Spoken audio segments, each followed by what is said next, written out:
നേരം ഇവരുടെ പരിപാടി ഉണ്ടായിരുന്നത്.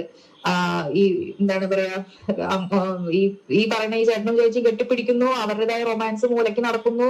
ഈ പറഞ്ഞ ഹസ്ബൻഡും വൈഫ് തന്നെ കേട്ടോ, ഈ പറയുന്ന സോക്കോളുടെ ഹസ്ബൻഡ് വൈഫിന്റെ കാര്യമാണ് പറയുന്നത്.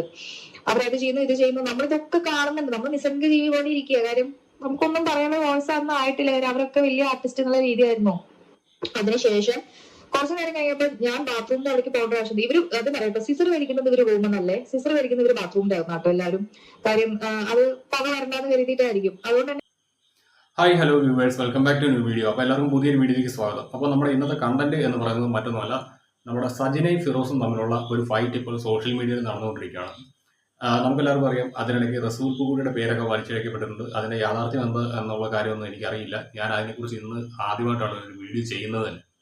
എന്നാലും ഞാൻ ഈ ഒരു വീഡിയോ ചെയ്യേണ്ട ആസ്പദമായിട്ടുള്ള സംഭവം എന്ന് പറയുന്നത്, സജിന കഴിഞ്ഞ ദിവസം ഒരു ലൈവ് ചെയ്യുകയുണ്ടായിരുന്നു. അതിനകത്ത് ഫിറോസ് ഖാനെതിരെ ഗുരുതരമായിട്ടുള്ള കുറച്ച് ആരോപണങ്ങൾ ഉന്നയിക്കുകയും ചെയ്തു. അതിനകത്ത് ഒന്നായിരുന്നു 17 വയസ്സുള്ള ഒരു പെൺകുട്ടീനെ വിവാഹ വാഗ്ദാനം നൽകി പ്രണയം നടിച്ചുകൊണ്ട് ഹോട്ടൽ റൂമിലെത്തിച്ച് പീഡിപ്പിച്ചു എന്ന് പറഞ്ഞുകൊണ്ടുള്ള ഒരു ആരോപണം. പിന്നെ കുറേയധികം സ്ത്രീകളെ ഇത്തരത്തിൽ ഇയാൾ വഞ്ചിച്ചിട്ടുണ്ട് എന്നൊക്കെ പറഞ്ഞുകൊണ്ട് ഒരു ആരോപണം ഉന്നയിച്ചിട്ടുണ്ടായിരുന്നു. അതുകൂടാതെ ഒരു ബിഗ് ബോസ് താരവുമായി കണക്ട് ചെയ്ത് ഫിറോസ് ഖാനെതിരെ ഒരു അവിഹിത ആരോപണം ഉന്നയിച്ചിട്ടുണ്ടായിരുന്നു.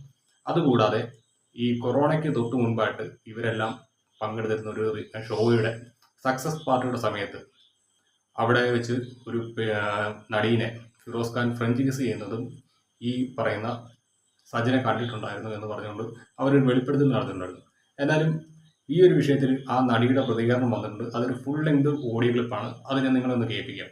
പിന്നെ അതുകൂടാതെ ഈ ഒരു വിഷയത്തിൽ പ്രതികരിച്ചുകൊണ്ട് സജിനയ്ക്ക് പറ്റിയ തെറ്റ് ചൂണ്ടിക്കാണിച്ചുകൊണ്ട് ആ ഷോയിലെ ഒരു ടെക്നീഷ്യൻ അവർക്ക് അയച്ചൊരു വോയിസ് മെസ്സേജ് കൂടി പുറത്തോട്ട് വന്നിട്ടുണ്ട്. അതും കൂടി ഞാൻ നിങ്ങളൊന്ന് കേൾപ്പിച്ചു തരാം. അപ്പോൾ നമുക്ക് ആ നടിയുടെ വോയിസ് ക്ലിപ്പിലേക്ക് പോകാം. ഈ സ്ത്രീ ഒരു വീഡിയോ ഇട്ടുണ്ടായിരുന്നു ലൈവ്.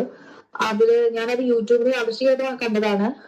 കണ്ട സമയത്ത് ലാസ്റ്റ് ഒരു 10 മിനിറ്റ്സില് ഈ സ്ത്രീ പറയുന്ന ഒരു കാര്യമുണ്ട്. എന്താ പറയാ, സൂര്യ ജോഡി സൂപ്പർ ജോഡി, സൂര്യ ജോഡി എന്ന പ്രോഗ്രാമാണ്. കൊറോണയുടെ തൊട്ട് മുന്നേ ടെലികാസ്റ്റ് സൂര്യ ടിവിയിൽ ചെയ്തുകൊണ്ടിരുന്ന ഒരു പ്രോഗ്രാമാണ്. അതില് വെച്ചിട്ടൊരു ഇൻസിഡന്റ് ഉണ്ടായെന്ന് പറയുന്ന ഒരു സംഭവം ഉണ്ട്. ആ ആള് ഞാനാണ്. പക്ഷെ എനിക്കും എന്റെ വേർഷൻ പറയാനുണ്ട്. കാര്യം ഈ വീഡിയോ കാണുന്ന വരെയും എനിക്ക് ഈ പേഴ്സണലി ഇവർ രണ്ടുപേരും, എനിക്ക് പേര് പറയുന്നില്ല, ആ രണ്ട് വ്യക്തികളും എനിക്ക് പേഴ്സണലി വലിയ താല്പര്യമൊന്നുമില്ല. പക്ഷെ ഈ പ്രോഗ്രാം തുടങ്ങുന്ന സമയത്ത് എനിക്ക് ഇവര് നല്ലൊരു കപ്പിൾസ് അല്ല എന്നുള്ള രീതിയിലൊരു ഇഷ്ടം കാണിക്കണ്ടായിരുന്നു. പക്ഷെ ഈ ഇൻസിഡന്റ് ഇപ്പൊ അവർ പറഞ്ഞില്ല ഇങ്ങനെ ഒരു ഇൻസിഡന്റ് നടന്നു എന്നുള്ള കാര്യം. ആ ഇൻസിഡന്റിന് ശേഷം ഞാൻ ഈ രണ്ടു പേരോടും ഞാൻ ഇവർക്ക് മുഖം കൊടുക്കാറുമില്ല. ഈ രണ്ടുപേരോടും ഞാൻ അത്ര ഇതിലുമല്ല. പക്ഷെ ഇപ്പൊ ഈ ഒരു കാര്യം വളച്ചൊടിച്ച് പറയേണ്ട ഒരു കാര്യം ഉണ്ടായിരുന്നില്ല. അന്ന് അവിടെ എന്താ ഉണ്ടായെന്ന് വെച്ച് കഴിഞ്ഞിട്ടുണ്ടെങ്കിൽ, ഈ സൂര്യ ജോഡി പറഞ്ഞ പ്രോഗ്രാം നടക്കുന്ന ആ സമയത്ത് ഇവരിപ്പോ വീഡിയോയിൽ പറയുന്നുണ്ടായിരുന്നു ഭയങ്കര ഹെക്ടിക് ഷൂട്ടായിരുന്നു. ഷൂട്ടിന്റെ ടൈഡൊക്കെ ഞങ്ങൾ അടിച്ചു പൊളിക്കാൻ വേണ്ടി കള്ളുടിക്കാനും സിസർ വലിക്കാനും ഒരു പാർട്ടി. നമ്മളൊക്കെ ഹെക്ടിക് ഷൂട്ട് കഴിഞ്ഞ് ടൈഡ് ആയി കഴിഞ്ഞാൽ കിടന്ന് ഉറങ്ങുക ചെയ്യുക. ഓക്കെ, ഇവരങ്ങനെ ആയിരിക്കില്ലായിരിക്കാം. പക്ഷെ ഇവർ ഈ പാർട്ടി നടത്തി പറയുന്നുണ്ടല്ലോ. ഈ പാർട്ടി നടത്തിയത് ഞങ്ങളുടെ റൂമിൽ വെച്ചിട്ട്, എന്റെ റൂമിൽ വെച്ചിട്ട്. ഞങ്ങൾ ചെന്നൈയിലായിരുന്നു താമസം. മീൻസ് ഈ ഷൂട്ട് സൺ ടിവിയുടെ പ്രോഗ്രാം ചെന്നൈ ആയിരുന്നു. ഞങ്ങൾക്ക് സ്റ്റുഡിയോന്റെ അടുത്ത് തന്നെയായിരുന്നു ഒരു ഹോട്ടലിൽ ഉണ്ടായിരുന്നത്. അപ്പോ ആ സമയത്ത് ഒരു റൂം 2 പേര് ഷെയർ ചെയ്യണം. എല്ലാവരും ഒന്നും വേണ്ട. അപ്പൊ അതിൽ ബാക്കിയുള്ള കുറെ ആർട്ടിസ്റ്റുകൾ, ഞാൻ ആദ്യം പേര് എടുത്തെടുത്ത് പറയുന്നില്ല. അറിയാതെ എന്റെ വായിന്ന് പേര് വന്നാലും അത് ഒന്ന് പറ്റുമെങ്കിൽ ഒന്ന് ഹൈഡ് ചെയ്തോളൂ. കാര്യം ചിലപ്പോൾ വായിൽ അറിയാതെ വന്നു പോകാമായിരിക്കാം അതിലുള്ള ആൾക്കാരുടെ എന്തെങ്കിലുമൊക്കെ. അപ്പൊ അതിൽ ചില ആൾക്കാർ സീനിയർ, ഇത് ഒരുവിധം എല്ലാവരും അതിലൊക്കെ നമുക്ക് കണ്ടുപരിച്ചതാണ്. അതായത് ഇപ്പൊ ഞാനും കുറച്ചു പേര് മാത്രമേ ഉള്ളൂ പുതിയൊരു ആൾക്കാർ എന്നുള്ള രീതിയിൽ വന്നിട്ടുണ്ടായിരുന്നത്. അപ്പൊ നമുക്ക് അതിന്റേതായ അവിടെ കുറച്ച് ബുദ്ധിമുട്ടുകളും കാര്യങ്ങളൊക്കെ ഉണ്ടാകും. കാര്യം ഞങ്ങളുടെ റൂമിൽ പാർട്ടി വെക്കാൻ തന്നെ കാരണം അതായിരുന്നു. ഞാനും വേറൊരു ആർട്ടിസ്റ്റും കൂടിയായിരുന്നു റൂമിലുണ്ടായിരുന്നു, ലേഡി ആർട്ടിസ്റ്റ് തന്നെ. അപ്പൊ ഞങ്ങൾ പിൻ ബെഡ് ഉണ്ടായിരുന്നു, ഒരു ബെഡ് അപ്പുറത്ത്, നടുക്കിൽ ടേബിൾ ഇപ്പുറത്ത്, അങ്ങനെ ഞങ്ങൾക്ക് അങ്ങനെ ആയിരുന്നു റൂം ഷെയർ ചെയ്യാൻ വേണ്ടിയിട്ടുണ്ടായിരുന്നത്. അപ്പൊ ഈ പാർട്ടി അവർ ഞങ്ങളുടെ റൂമിൽ തന്നെ വെക്കണം. ഞങ്ങൾ സത്യം പറഞ്ഞാൽ കള്ളും കുടിക്കില്ല, സിഗരറ്റും വലിക്കില്ല, അങ്ങനത്തെ യാതൊരുവിധ ലഹരി പദാർത്ഥങ്ങളും യൂസ് ചെയ്യില്ല. ആ കുട്ടി അന്ന് യൂസ് ചെയ്തിട്ടില്ല. ഇപ്പത്തെ കാര്യം എനിക്കറിയില്ല, സോറി. അന്ന് ആ കുട്ടി അത് യൂസ് ചെയ്തിട്ടില്ല. ഞാനും ഇന്ന് വരെ ഞാൻ ഈ ലഹരി, കള്ളും കുടിക്കില്ല, സിഗരറ്റും വലിക്കില്ല, യാതൊരുവിധ അങ്ങനത്തെ പരിപാടിയും എനിക്കില്ല. എന്നിട്ട് ഞങ്ങളുടെ റൂം തന്നെ ചൂസ് ചെയ്തു. അത് എന്തുകൊണ്ടാന്നുള്ളത് കുറച്ച് നേരം കഴിഞ്ഞപ്പോൾ ഞങ്ങൾക്ക് മനസ്സിലായി എന്തുകൊണ്ട് ഞങ്ങളുടെ റൂം ചൂസ് ചെയ്തു എന്നുള്ളത്. കാര്യം അവരൊക്കെ സീനിയർ ആർട്ടിസ്റ്റുകൾ, അവരൊന്നും ഈ പരിപാടി അവരുടെ റൂമിലേക്ക് കഴിഞ്ഞാൽ അത്രയും അലങ്കോലാവുന്ന അവർക്ക് ഒരു ബോധം ഉണ്ടായത് കൊണ്ടായിരിക്കാം. ഇവിടെ പിന്നെ ഞങ്ങള് സ്റ്റാറ്റസ് ആയതുകൊണ്ട് ഞങ്ങൾ നോ പറയില്ലല്ലോ. പക്ഷെ ഇന്നായിരുന്നെങ്കിൽ ഞാൻ ചിലപ്പോൾ നോ പറയുന്നത്. ഞാൻ എന്തായാലും ഈ കള്ളുടിക്കും പരിപാടിയൊന്നുമില്ല. അപ്പൊ എനിക്ക് പാർട്ടിക്കും താല്പര്യമില്ല. അതുകൊണ്ട് എന്റെ റൂമിൽ വേണ്ട, നിങ്ങളുടെ റൂമിൽ ആയിപ്പോന്ന് എനിക്ക് പറയാൻ ഗട്സ് ഇന്നുണ്ട്. പക്ഷെ അന്ന് ഉണ്ടായിരുന്നില്ല. ഞാൻ ഇൻഡസ്ട്രിയിൽ വന്നിട്ട് 2 കൊല്ലം ഉണ്ടായിരുന്നുള്ള ഒരു തുടക്കം ഒരു സമയമായിരുന്നു. അപ്പൊ ഇവര് ഞങ്ങളുടെ റൂമിലേക്ക് ഈ പറഞ്ഞ മാതിരി ആ വീഡിയോയില് ആ ചേച്ചി പറയുന്നുണ്ടല്ലോ, ഒറ്റയ്ക്ക് ഷൂട്ട് ചെയ്തിട്ട് ഞങ്ങൾ കള്ളും സിസറും ജ്യൂസ് കുടിക്കുന്നവർക്ക് ജ്യൂസ് കുടിക്കാം, കള്ളു കുടിക്കുന്നവർക്ക് കള്ളു കുടിക്കാം, സിസർ അയ്യോ സിസർ അല്ലാണ്ട് വേറെ ഒന്നും ഇല്ല കേട്ടോ, ഇനിയിപ്പോ സിസർ അങ്ങോട്ട് തെറ്റിദ്ധരിക്കണം. ഇത് എന്നെ കൊണ്ട് പറയിപ്പിക്കുകയാണ് കേട്ടോ. ഞാൻ ലിറ്ററലി പറയുന്നത് എന്നോട് പറയിപ്പിക്കാണ്. ഒന്നും ഞാൻ പറയണ്ടെന്ന് വിചാരിച്ചാൽ ഇങ്ങനെ ഒരു താഴെ എടുത്തുകൊണ്ട് മാത്രം പറയണം. ഇതിപ്പോ ഞാൻ ഇതാകെ എന്റെ വീട്ടിൽ വന്നപ്പോ എന്റെ അമ്മയുടെ അടുത്തും അച്ഛന്റെ അടുത്തും എന്റെ കുറച്ച് ക്ലോസ് ഫ്രണ്ട്സിന്റെ അടുത്തും നാട്ടിലെ ഫ്രണ്ട്സിന്റെ അടുത്തും ഞാൻ ഈ സംഭവങ്ങളൊക്കെ അന്നേ പറഞ്ഞിട്ടുണ്ട്. അതിനുശേഷം ഇവര് ബിഗ് ബോസ് വന്നതിന് ശേഷം നമ്മളിങ്ങനെ പറയുമല്ലോ, ഇവരെന്നോട് ഇങ്ങനെ പെരുമാറിയിട്ടുണ്ട്, ഇവർ ഇങ്ങനെയൊക്കെ ചെയ്തിട്ടുണ്ട്. അതല്ലാതെ ഇന്നേ വരെ ഞാൻ വേറൊരാളടുത്ത് ഞാൻ പറയേണ്ടി വന്നിരുന്നില്ല. ഇന്നലെ ഈ ലൈവ് കണ്ടാന്ന് മാത്രമേ പറയാത് ഇന്നലെ ഈ ലൈവ് കണ്ടാന്ന് മാത്രമേ പറയാത്. ഞാൻ അവിടെ എന്റെ ബെഡില് പുറത്തിന്റെ ഉള്ളിൽ ഞാൻ ഇരിക്കുന്നു. അപ്പുറത്ത് മറ്റേ എന്റെ ഞങ്ങൾ റൂം ഷെയർ ചെയ്യുന്ന മറ്റേ കുട്ടി അപ്പുറത്തിരിക്കുന്നു. ആ കുട്ടി ഒരു സീരിയൽ ചെയ്യുന്ന കുട്ടി തന്നെയാണെങ്കിൽ പേര് കറക്റ്റ് അറിയില്ല. അവളും അവിടെ ഇരിക്കുന്നു. ഞങ്ങൾ രണ്ടുപേരും യൂസ് ചെയ്തില്ല. ബാക്കി എല്ലാവരും വിളിക്കുന്നുണ്ട്, കുടിക്കുന്നുണ്ട്, എല്ലാ പരിപാടിയും ചെയ്യുന്നുണ്ട്. അപ്പോ ഇതില് ഇപ്പൊ സിസർ മാത്രം ഞങ്ങൾ തെറ്റിദ്ധരിക്കാൻ എടുത്ത് പറയുമ്പോ ആ ചേച്ചി സത്യം അങ്ങനെ എല്ലാം പറയുമ്പോ സത്യങ്ങൾ മാത്രം പറയുന്ന വ്യക്തിയാണെന്ന് സത്യം കൂടി പറയണം. സിസർ മാത്രമല്ല അവിടെ വിളിച്ചിട്ടുണ്ടായിരുന്നു. ഇവർ ഈ സിസറിന്റെ അകത്ത് ഒരു കറുത്ത ഒരു ഗുളിക പോലത്തെ ഒരു സാധനം, ഞാൻ എന്റെ വീട്ടിൽ വന്നിട്ട് ഞാനത് പറയുകയും ചെയ്തായിരുന്നു. നിങ്ങൾക്ക് പറയുമ്പോൾ പറയാം ആയുർവേദ ഗുളിക പോലത്തെ ഒരു കറുത്ത ഗുളിക. ഞാൻ നമ്മുടെ വീട്ടിൽ പറയുന്നത് ഇവരെന്തോ ഒരു ആട്ടുകട്ടും പോലൊരു സാധനം വന്നിട്ട് ഈ നന്നായി പൊടിച്ചിട്ട് സിസർ തുറന്ന് സിസറിന്റെ ഉള്ളിൽ ഇട്ട് വീണ്ടും ചുരുട്ടിയിട്ടാണ് ഇവർ മാറി മാറി വലിച്ചിട്ടുണ്ടായിരുന്നത്. റൂം മൊത്തം ഈ പറഞ്ഞ ഫുൾ ലൈറ്റ്സ് ഒക്കെ ഓഫ് ചെയ്ത് DJ ലൈറ്റ് പോലെ ഇട്ട് ബ്ലൂടൂത്ത് കണക്ട് ചെയ്ത് അവിടെ അവരുടെ ഈ പറഞ്ഞ മാതിരി അടിച്ചുപൊളി തന്നെ ആയിരുന്നു. കള്ളുകൂടിയും സിഗരറ്റ് വലിയും ഡാൻസും കൂത്തും തന്നെ ആയിരുന്നു. ഞങ്ങൾക്ക് ഇതിന് താല്പര്യമില്ല. ഞങ്ങൾ അതിലേക്ക് അത്ര ആ വൈബ് അല്ലാത്തതുകൊണ്ട് ഞങ്ങൾ മാറി ഞങ്ങളുടെ ബെഡിൽ ഞങ്ങൾ ഇരിക്കുകയായിരുന്നു. ഈ പറയുന്ന വ്യക്തി ഈ ആള് എന്നെ നിർബന്ധിക്കുന്നുണ്ട്, കള്ളു കുടിക്കാൻ വേണ്ടി നിർബന്ധിക്കുന്നുണ്ട്, സിഗരറ്റ് വലിക്കാൻ വേണ്ടി നിർബന്ധിക്കുന്നുണ്ട്. അവിടെ ബെഡിൽ ഇരിക്കുമ്പോൾ എന്നെ കള്ളു കുടിക്കാനാണ് നിർബന്ധിക്കുന്നുണ്ടായിരുന്നത്. ഞാൻ പറഞ്ഞു എനിക്ക് താല്പര്യമില്ല, ഞാൻ കുടിക്കാറില്ല, ഞാൻ കുടിക്കാത്ത വ്യക്തിയാണ്, എനിക്ക് താല്പര്യമില്ല. അപ്പൊ പൊതുവെ ഇവർ ഈ പാർട്ടിയിൽ നിർബന്ധിക്കുന്ന എനിക്ക് താല്പര്യമില്ല, എനിക്ക് ഇഷ്ടമല്ല, അങ്ങനെ ഒഴിവാക്കി വിട്ടു. അത് കഴിഞ്ഞിട്ട് കുറെ നേരം ഇവർ ഇതന്നെ ഇവരുടെ പരിപാടി ഉണ്ടായിരുന്നത്.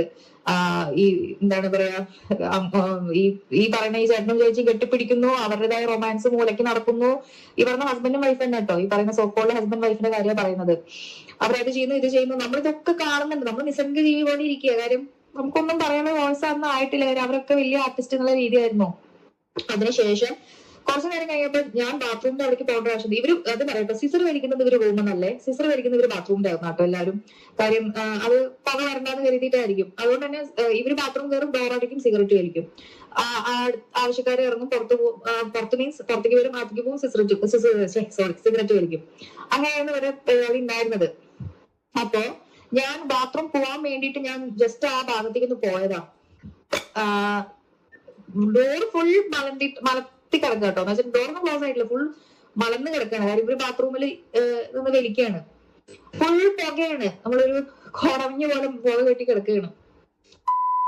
സോറി, പേര് വായിൽ വരുന്നുണ്ട്. ഒന്നതാ ഈ പറയുന്ന വ്യക്തി ഡോറിന്റെ അടുത്താണ്, ഡോറിന്റെ കറക്റ്റ് ഡോറിന്റെ അവിടെയാണ് നിന്നിട്ട് ഇങ്ങനെ വലിക്കുന്നത്. അപ്പൊ ഞാൻ അവിടേക്ക് ഈ ഡോറിന്റെ പുറത്താണ് ഞാൻ നിൽക്കുന്നത്. ഒരു റൂം, ഒരു സ്യൂട്ട് റൂം പോലെയല്ല, നോർമൽ ഒരു റൂമാണ്. 2 ബെഡും ആ ബെഡിനോട് ചേർന്നിട്ട് തന്നെ ഒരു അലമാരയും മിററും ഈ പറഞ്ഞ ബാത്റൂമും. ഒരാൾക്ക് ഒരു ഹോട്ടൽ റൂം ആലോചിച്ചാൽ കിട്ടും എങ്ങനെയാണെന്നുള്ളത്. അപ്പൊ ഈ അവിടെ ഞാൻ ഈ ബാത്റൂമിന്റെ അവിടെ എത്തിയെന്ന് തന്നെ മനസ്സിലായി. എനിക്ക് ബാത്റൂം പോകാൻ പറ്റുന്ന അന്തരീക്ഷം അല്ല അവിടെയെന്ന് എനിക്ക് മനസ്സിലായി. അവരാണെങ്കിൽ കണ്ടിറങ്ങി പുറത്തേക്ക് ഇറങ്ങുന്നുമില്ല, നമ്മൾക്കൊന്നും മാറി തരുന്നുമില്ല. അപ്പൊ കള്ള് കഴിച്ചു ചെന്ന് കഴിഞ്ഞാൽ ചിലർക്ക് ഒത്തിരി സ്നേഹം പ്രകടനം കൂടുതലോ.